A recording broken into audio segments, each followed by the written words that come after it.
I think at the end of the day, there's no template for inspiring innovation and creativity. And, as leaders, we just need to create a safe space and environment for people to not be afraid to experiment and be able to fail fast, think outside the box.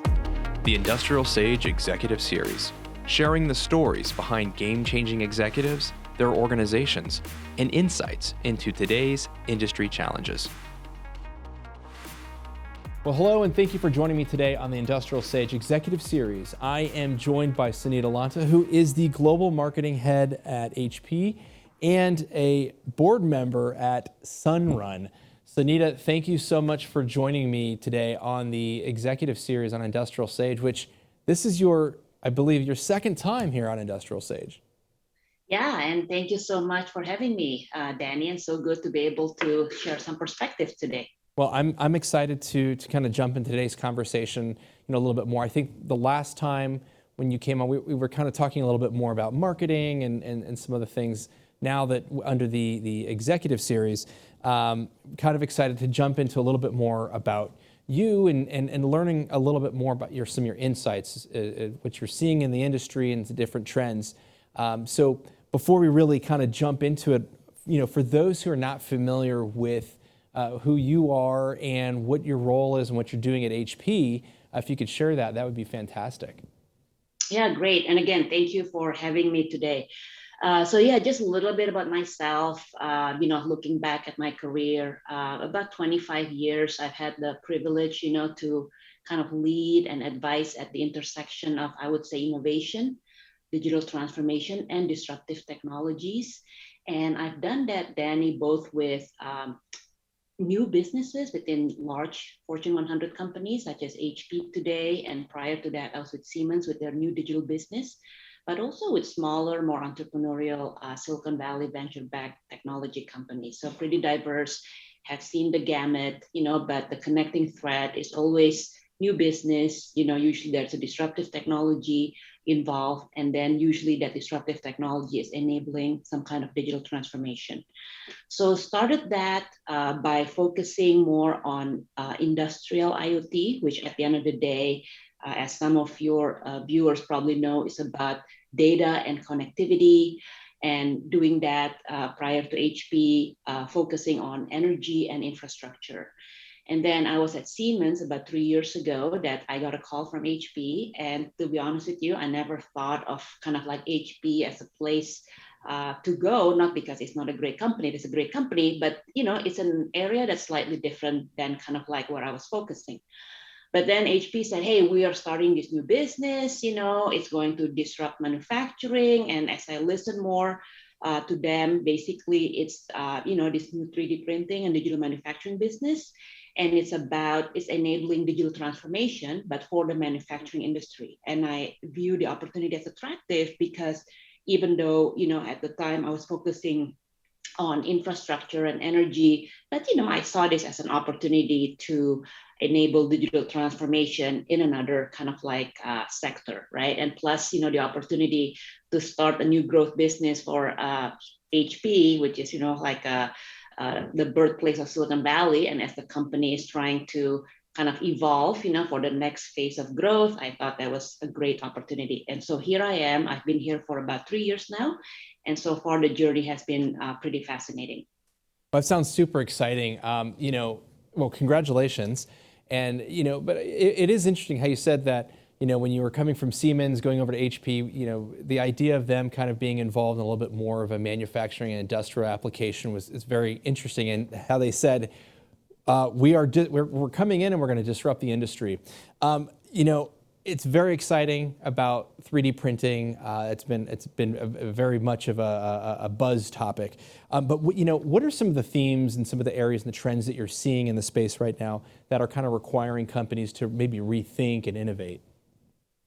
Great question. Yeah. So when you look at the industry, I think there are a few trends going on, and perhaps I can summarize those as 3D as well, namely decentralization of manufacturing and democratization or personalization. And then last but not least, and I think this is happening in many industries, is decarbonization or sustainability. So let me just go over them briefly, each one. So in terms of decentralization, we see a trend, I think, around the world for manufacturing to become more distributed. And basically what that means, it's kind of like there is this shift that certain types of manufacturing can actually happen closer to where the demands are and locally, so more distributed. And of course, it creates both challenges and opportunities for manufacturers. And then the second trend that we see is what I call democratization or personalization, where there is also an increasing trend for customers, be it enterprise customers or end consumers, to demand, let's say, products and solutions that are more customized to their needs, And the last but not least is this decarbonization or sustainability, where we see manufacturers, are always looking for ways to be more energy and resource efficient, and looking for ways to improve their sustainability. But then when you take a step back, basically these trends create challenges, I would say, for a lot of manufacturers, because they have to be able to adapt not only kind of their existing processes, but also, their people, their skill sets, the way they do business, in order to be able to tackle, some of these challenges. And what we've seen, some of those companies that want to get ahead of the challenge, they adopt some digital technologies, including 3D printing, digital manufacturing, in order to enable them to be more agile so that they can respond faster to customer demands. They can create new business models, in certain cases, overall, just, turn the challenges into opportunities. Yeah, absolutely. How, relative to that, how have you seen companies really adopting this new technology, whether it's the 3D printing, digital manufacturing, and what do some of those use cases look like? Yeah, interesting. Has been definitely like a journey for the past 3 years. I would say there is really no one size fits all, because the truth is, I think each customer, like each company, is at a different stage of maturity with regard to their, let's just say, digital manufacturing maturity. So some, they've never tried it, they've never heard of it, Others, we see companies that have maybe champions inside the company that have kind of tried it, work on it, maybe try it on a few controlled applications, trying to prove the business case before they, scale it. And then still others, and usually these are more for what I would call digital native. So well-capitalized startups, they don't have legacy systems to deal with, that they can just, adopt the new technology and kind of disrupt an industry. And so really, right, as I explained, they're at different kind of stages of maturity, and they do it for different business reasons. But what we have seen is that as a solutions provider like HP, our goal is really to just partner closely with the customers, regardless of where they are in their journey, in order to be able to collaborate and work together with them to ensure that, we are a trusted partner that can grow with them throughout their journey. What is interesting, Danny, what we have seen is, it seems, especially for production applications, it seems that applications where there is a need for highly customized, or let's say what we call mass customization, 3D printing technology seems to be a good fit, from a business case perspective. Basically, if every single thing that you make is slightly different, then, using 3D printing makes more business sense compared to, let's say, if you're just producing millions of parts of the same thing. And so we see industries such as dental aligners, hearing aids, maybe customized glasses, customized orthotics and prosthetics, customized shoes, where the item has to be kind of customized, in a sense, then the 3D printing really makes sense. And as I've mentioned previously as well, we've also seen it's different working with a customer that is a digital native, well-capitalized startups with no legacy systems. Then they can kind of like go big, faster, versus, let's say, working with a customer that has a lot of legacy systems. They have to start somewhere that it makes sense, and you have to be patient and working with them throughout their journey, because it's not going to be kind of like an overnight project for them. Yeah, no, absolutely. I can see that. Younger, leaner startups are going to be. I like you said. Companies that don't have the legacy systems, there's going to be a whole lot of heavy lifting or less heavy lifting, and they can, kind of see things a little bit differently and be able to adapt. Because this certainly is a disruptive technology, and I think it's amazing. Relative to, let's talk about disruption a little bit more. We've had this crazy thing happen over the last year called COVID, and it has completely disrupted and changed all kinds of things. Relative, looking at the industry, what are the biggest disruptions or the changes that you've seen, in your opinion? Yeah, another great question. I would say, reflecting back, especially last year, I think the pandemic has actually proved to be, of course, it was a challenge, it was a challenge for everyone, but it had also proved to be a positive moment, I think, for this industry. Because for the longest time, actually, the industry has talked a lot about the potential of 3D printing to enable, as I've mentioned, distributed local manufacturing, where people can manufacture on demand, closer to the point of distribution. But during COVID, as you remember, Danny, a lot of just supply chain disruptions happening around the world because Still also happening. borders, yeah, borders were closed, goods and people couldn't move. And so, there's a lot of supply chain disruptions. And we saw actually an opportunity, not just an opportunity, actually, we seize it and our customers and partners seize it as well. I'm really proud to be able to actually share with you that, last year, especially after the first few months after COVID hit, lots of supply chain disruptions around the world, HP together, with our global partners and customers around the world, we, quickly rallied and worked together to design and produce, I would say, more than 5 million mission critical applications. So things like PPEs, face masks, face shields, ventilator and respirator parts, nasal swabs, and others to basically help, like the local healthcare workers battle, the pandemic. And so with that moment, it really, I think, showcased, right, the power that this new technology had. And for the longest time, in theory, you can really use 3D printing for distributed manufacturing. But during that COVID-19 situation in the first few months, it just really provided it, I think, with the watershed moment that hopefully can help with the paradigm shift in thinking as, let's say, government institutions around the world, many different industries around the world are rethinking their supply chain resiliency and manufacturing processes. Absolutely, yeah. A lot of reshuffling, the resiliency, supply chain, as you mentioned there, huge implications and driving a big need to. I like how you said there was a lot of talk beforehand about, hey, how we could implement it. Now is we have to implement this, and this. Wow, look at this. This is a viable solution to really solve a lot of these challenges and create a lot of new opportunities. So relative to that, what are you thinking if you looking forward now over the next 3, 5, or 10 years? What trends or what are you seeing in the future?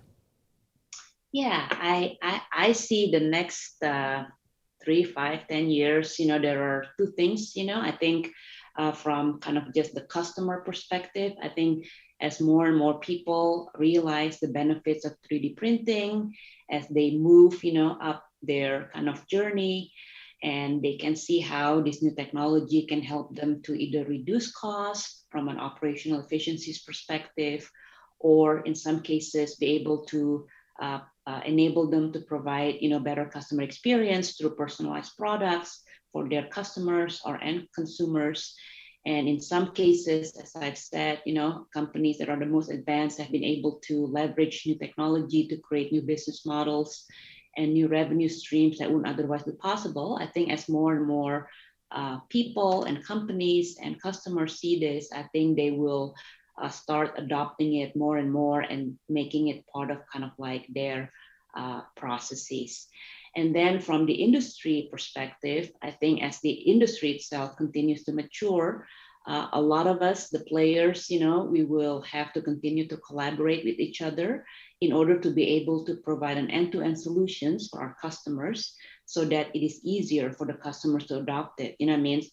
We have to make sure that, the hardware, the software, the services, the design, it's all kind of like, I would say, interoperable with each other so that it is easier for our customers in order to be able to adopt it and to make it an integral part of their manufacturing process.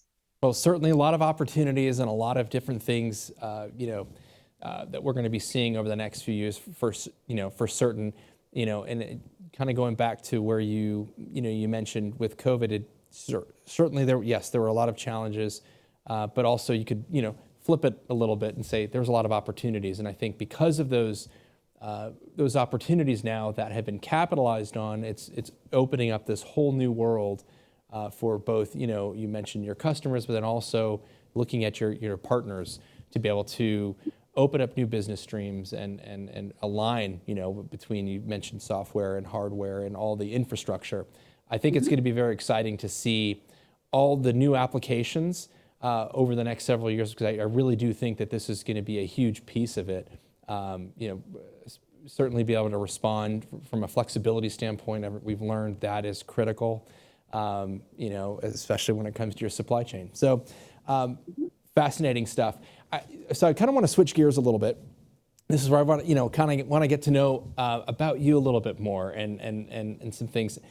Let's talk about your leadership principles. What are they? Where do you, what are some of those pillars for you? Yeah, great question. So I would say over the years, my leadership principles have evolved, based on the experiences and, as I also kind of continue to grow on my own journey. But I would say in general, my leadership principles can be summarized, as follows. The first one, I think, especially in my area where I've been a lot dealing with disruptive technologies, I deal with a lot of very brilliant inventors, people who invent things.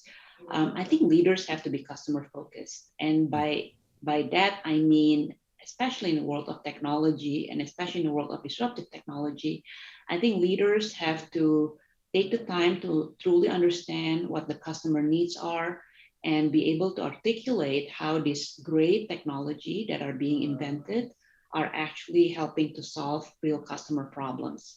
And I think leaders will also encourage others to be customer focused as well. And then second, I think, and again, I think this is also related to new emerging technologies, like leaders, I think have to be long-term focused, because as I have mentioned, it's a journey for most companies, from invention to commercialization to helping, let's say, customers succeed. It's a journey. And so a leader has to have a very long-term view, and, he or she should not be kind of like trading, kind of the long-term value for short-term gains. And then last but not least, this is more from a personal perspective. I think leaders develop other leaders instead of other followers. And there is actually this kind of like concept that I listened to from John Maxwell. You may the leadership kind of like coach and guru, where he says, hey, there are 5 levels of leadership and most people are on the journey. But what really resonated with me, he basically said that, while most people start as a positional leader because it's the easiest, but it's also the least rewarding. And as you continue to grow in your own leadership journey, you will focus more on developing others, because when you develop others as leaders, and I found this myself, when you have more leaders in your organization, actually more of the organization's goals can be accomplished. And when you're being intentional in developing other leaders, I think not only you reap the benefits, but then, these other people also multiply it to others. And so I would say, I don't think I'm quite at the pinnacle yet, because I think these 5 levels, you talk about how you start here and then eventually you got to the pinnacle, level 5. And I don't think I'm there yet. However, I think as I continue to grow in my own journey, this focus on developing others as leaders just become more and more important for me. That's fantastic. No, I love that. You said you mentioned being customer focused, and then long term. That's very, very difficult versus switching to short term, and then developing other leaders. I think that's fantastic. And you mentioned, I think it's a John Maxwell. Coming from there. So over the last year, looking at leadership, obviously COVID. To go back to that again, create a lot of different, again, challenges and opportunities. But how did you say that you were able to keep people really focused, your teams focused on success and moving forward in just so much uncertainty? Mm-hmm. Yeah. And I think all of us, were dealing with that last year, right? And everyone has kind of their own ways of leading during times of uncertainty. But what I found is when you have good people, in general, they want to do well. But of course, during times of uncertainties, they can be scared because they're not sure what's coming. And so as a leader, I think one of the things that you can do is you can be even more authentic, you can be more compassionate, and you have to be able to provide a realistic sense of hope. And some examples, of how you can be more authentic is, as a leader, I think during times of uncertainties, you can more openly and honestly share about what you know and also what you don't know. Because, especially last year, a lot of leaders, they didn't know. They were kind of like, this is like a new playbook, right? Like the playbook, has not been written with regards to how to deal with the pandemic. So you just have to be authentic, because I found that people appreciate, the honesty and the openness more, rather than if you're sugarcoating and, promising things that you don't know may or may not happen. And then the second is, I think you can be more compassionate, and especially during the pandemic, understanding that, you have to give people the freedom to finish their work, and you don't know how or when, and give them that freedom, trust them, because sometimes, your team members during the day, they might have to deal with their children who are homeschooled because of the pandemic, or they have to take care of like an elderly family members. You don't know that. But as a leader, I think you have to show compassion by giving them the space and the freedom to finish their work the way they see fit. And then last but not least, being able to provide a realistic sense of hope, basically giving people the sense that, they are working in an environment that is safe and, care about them. And you can do that by celebrating, little things. I think last year we had like some virtual birthday celebrations, we had some virtual happy hours. This was before people felt kind of like a little bit zoomed out, but we yeah. but we tried to really kind of show the team members that, hey, we care. Let's celebrate the little things, let's just make sure that people still feel that they're part of a community, even though it's virtual. So I think, during times of uncertainties, as a leader, I think you have to be authentic, you have to be compassionate, and then you can provide, this little realistic sense of hope. No, those are some great points. That all that makes a lot of sense. I love how you said there was no playbook. Definitely, there isn't. And so I love the comment on just authenticity. Really, it's like we don't have all the answers, and saying, hey, this is what we know. This is what we don't know. And I certainly love celebrating the. It's kind of funny how you mentioned there before. People were zoomed out because that Zoom fatigue is a thing.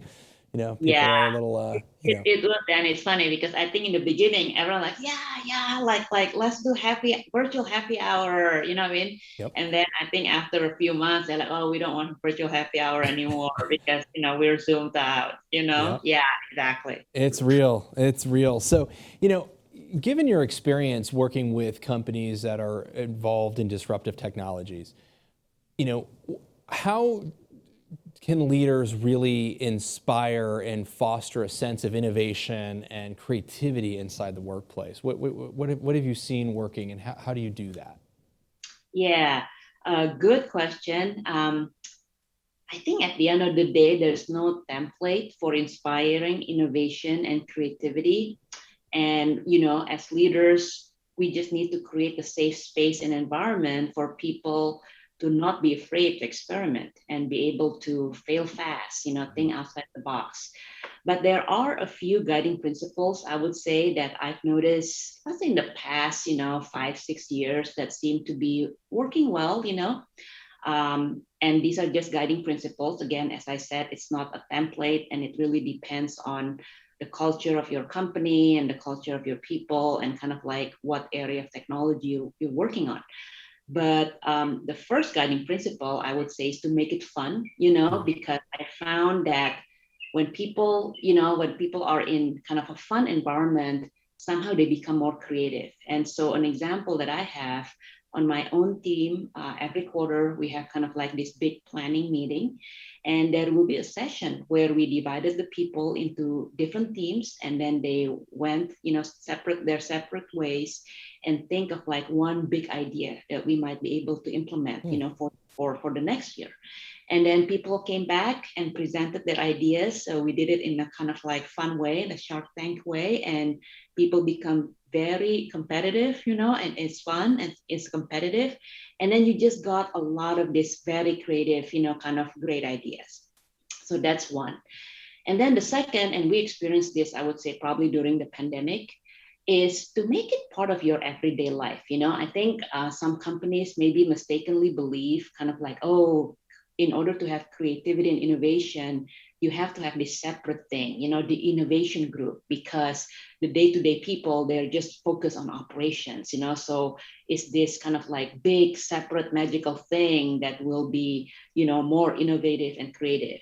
And I think, as we experienced last year, that actually is not true, because what you found is like sometimes the most creative things can happen just on your day-to-day, because you are trying to, let's say, solve a problem for a customer, or last year trying to pivot your plan because whatever you were planning was not going to happen due to the pandemic, or people were trying to achieve more with less. There's a lot of budget cuts, right, all over the place because of the resources and just uncertainties of the pandemic. And then you found out that people came with all kinds of creative ways to like deal with just their kind of like day-to-day problems. And then last but not least, and I think this is very important, especially for new businesses in categories that have not been created before, I think it's very important to mix people from different backgrounds. And what I meant by that is not just diversity in terms of gender or race, but also people from different disciplines, people from different experiences, different industries. So here actually in this group at HP, we have people who came from creative backgrounds, from engineering backgrounds, from big companies, small companies, from different industries. And what you found is like when you mix people from different backgrounds, you get what I call the value network. And basically what that is the kind of interdependencies of these diverse thoughts and experiences contribute, something that is much more informed and bigger than, let's say, individual parts of the network. And so at the end of the day, Danny, I would say, yeah, make it fun, make it part of your everyday kind of like life. And then the third one is to mix people from diverse backgrounds that have different experiences. I love that. That is, that's fantastic. I was, kind of feverishly taking some notes. So I really like those principles and those ideas, because it can be, particularly the second point where you mentioned, where you said that it make it part of everyday life, where maybe you would think, okay, people, if you've got a team that's dedicated to innovation, well, that's kind of like the point, I guess, right? But when you have a whole department and your whole operations team, they're seeing things, they're experiencing things, and a good idea can come from anywhere, right? Right. So yeah, and what you don't want is like people who are working in, let's just say, ivory towers, because there is a tendency for the innovation group. They are kind of their own group. They're not out there in the real world. They're thinking about all these things, but those are just theories, right? Until you actually try it out there, you don't know whether it will work or not. No, exactly, 100% right. It's like, a lot of companies sometimes run into issues when it comes to product development, and they, oh, we think this is a great idea, but the reality when you get boots on the ground, that's not a problem we're solving. We think it's cool because we can do it. That doesn't necessarily mean it's addressing a challenge in the market. And so I think it's critical for us. So I love that, being able to incorporate that in there. I really, really love as well as the whole, you're kind of bringing in your Shark Tank ideas, and people kind of going in and bringing in competing ideas. I love that. So we're going to be doing that. That's for sure. So, in the past, you've kind of talked a little bit about having a growth mindset or being in, this growth mindset. Can you maybe share some ideas and perspectives on how to develop that? Maybe where you maybe might not have that. Sure. Yeah. Okay. So first, I think there's already a lot of kind of books and a lot of writings and thoughts about growth mindset out there. For me, I think the core of growth mindset is really about having the right positive attitudes and always looking for ways to improve yourself. And what I found is like some people do this by actively looking for constructive feedbacks, and I think certain industries, they're more used to this. I think the consulting world, maybe because their main kind of like product is their people and their ideas. So, they're very into seeking feedbacks, constructive feedbacks, acting on the feedbacks, But what's interesting, Danny, is I've learned, through readings, through, real experience, through meeting different people.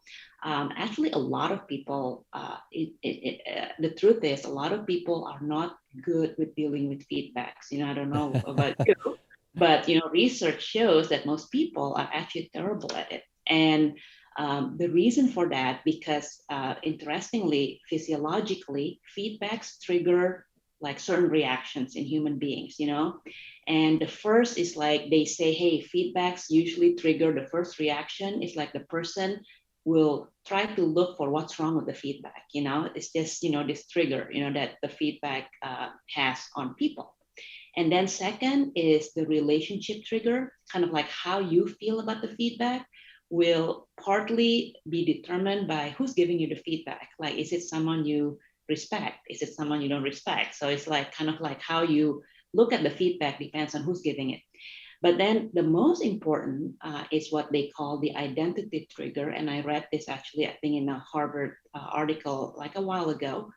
And they said how you internalize and how you really act on that feedback really depends on the story that you tell yourself about the feedbacks, And regarding this story, actually, after, the recent Olympics, it reminded me of, like I went to a college a long time ago that, had some kind of like athletes. And I remember at the time, like my classmates who were Olympic athletes, that was the first environment that I was in where, I really observed, like firsthand how these people continue to look for feedbacks because they wanted to continue to improve themselves. And so I guess in order to have a growth mindset, I think you have to be able to continually look for ways to improve yourself. Most people get it through feedbacks, and most people are not good in dealing with feedbacks. But if you can overcome that, you can actually, have a growth mindset because every single, let's say not failure, but every single opportunity, you look at for an opportunity to improve yourself. Oh, that makes a lot of sense. You got to ask. If you don't have any, I guess, goals, or if you don't have, it's like taking a tennis ball and throwing it against a wall. If there's not a wall there to bounce back, you don't know where am I. So it's being open, really, and asking those questions and being, I guess, maybe vulnerable, really. And I think that's maybe a piece where people sometimes kind of, you mentioned, maybe sometimes you maybe kind of get defensive, or you want to look, I love how you said, well, we look at the negative and like, oh, well, this is wrong. This can't be right. Yeah. But it's, I like it. No, I love it. It's fantastic. So, and I can see that being obviously critically important, being with, especially in your background, being involved in all these disruptive technologies. because it's constant feedback. You constantly have to look at it and adjust and make improvements, not just, I imagine, from your leadership standpoint, but even just from a business model and from a product standpoint. It's a constant feedback loop. Mm-hmm. That makes a lot of sense. So Totally. As we're kind of closing a little bit, do you have any you just share some wisdom, I guess, with some from other professionals who are looking to continually to want to grow themselves and really develop more leadership capabilities? What would you tell them? Mm-hmm. Yeah, great.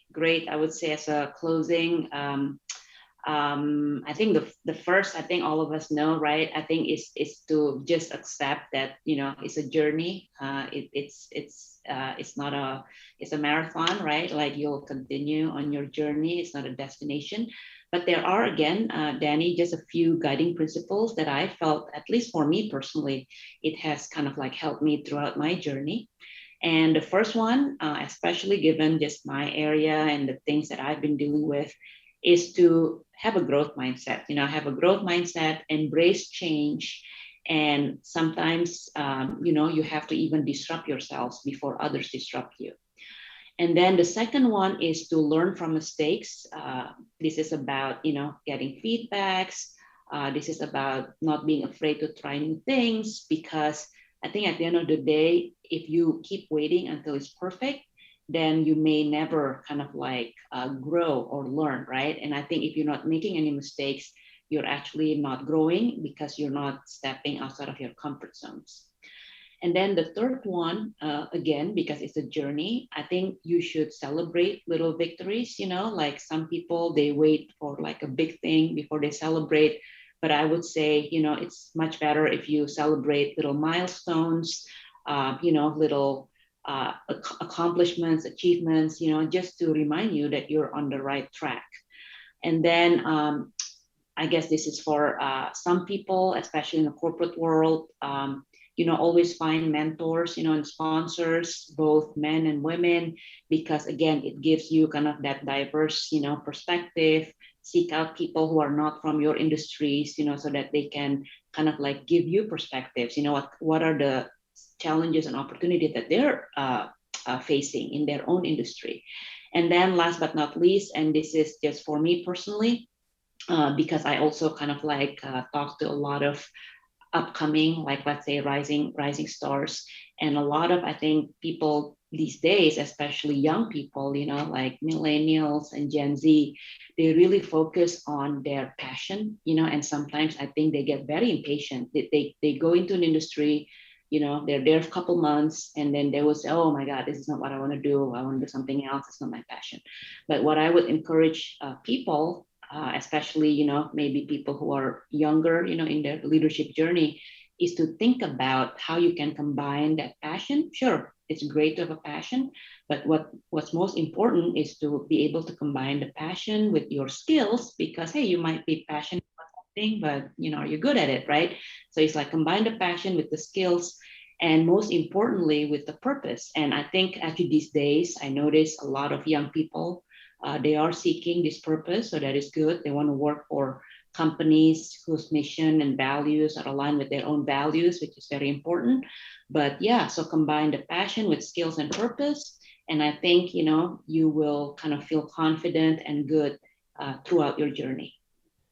That's some gold right there. That's some fantastic advice. I really appreciate that, especially there at the end. You're mentioning passion plus skills and purpose. Aligning that in there, that makes a lot of sense. I mean, passion, sure, you can only go so far with that. Got to match up the skills, and then if you can get the purpose, we're great. This is so, Sonita. Listen, I've all kinds of notes that I've taken here, so I appreciate that. Appreciate you spending some time with us and kind of sharing your insights and sharing your experiences.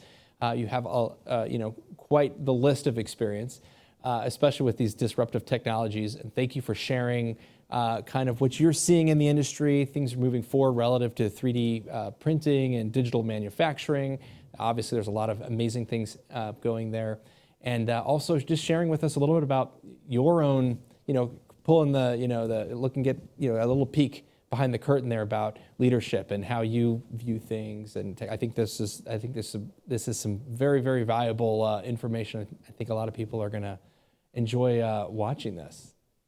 Great. Thank you so much. Thanks again for having me. Well, always. Well, maybe we'll do a follow-up here in a year or so and see how things have progressed, and we'll continue the conversation. Certainly. Thank you so much, Danny. Thank you.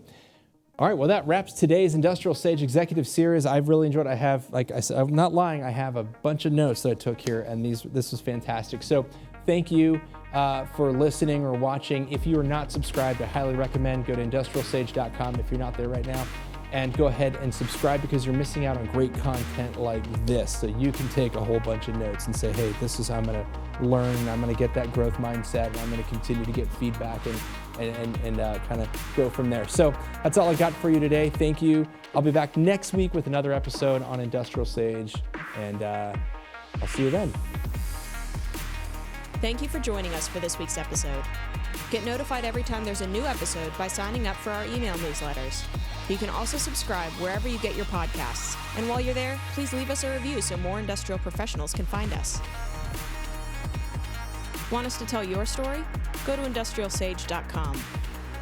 This week's episode was produced by Rika Wiersma, filmed and edited by Optimum Productions, and our executive producer is Danny Gonzalez. Thank you for watching Industrial Sage.